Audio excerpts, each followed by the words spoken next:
This is the augmented reality interfaces for the Internet of Things. In this case, we're using a generalized interface. Think of the phone camera as potentially an HMD view or anything else, but it's universally accessible currently in 2018. So here in the bathroom, we see that this plant's receiving pretty okay sunlight, moisture sort of parameters. And in the kitchen,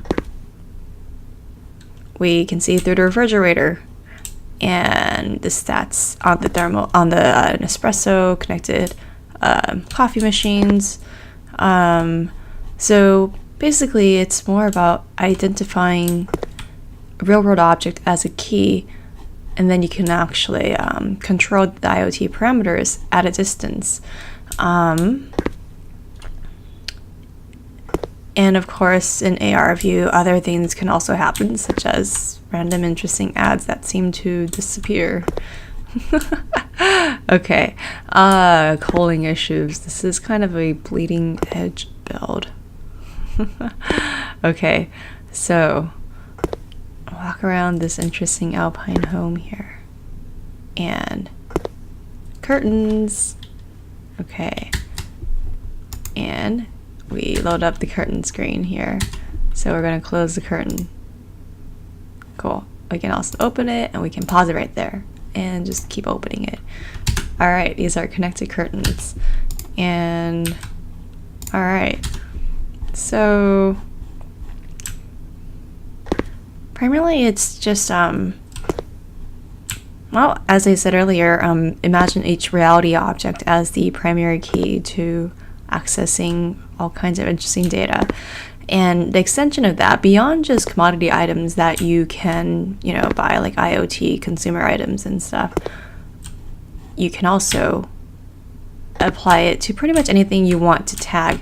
So the interesting part about computer vision is that it's like a meta sort of interface, right? So it can recognize what's in the scene, and it can connect to additional sensors. In this case, we're assuming that the brown bear, let's zoom in here, brown bear, you can see that it's an idle animation.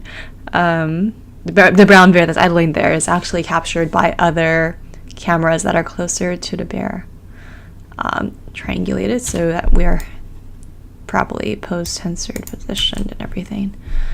And so it's a very connected house. And for fun, I've also included yet another old hack. Here, this is a, we'll hide the phone here. And, all right. You see, this is just like a replica of a Raspberry Pi. Now, with the AR interface, it's very easy to recognize circuitry uniquely, because they all they're almost like distinct AR markers. So in this case, it's recognized as a Raspberry Pi, and we have basically a thin client, so we're augmenting a keyboard and a screen.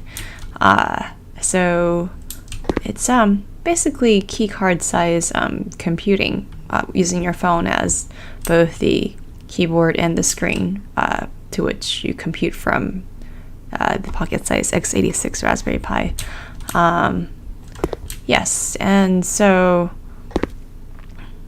AR lets you do a lot of interesting things with IoT to connect everything all together.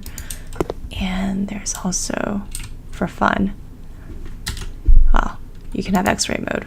So now you can actually look underneath to see what is down here.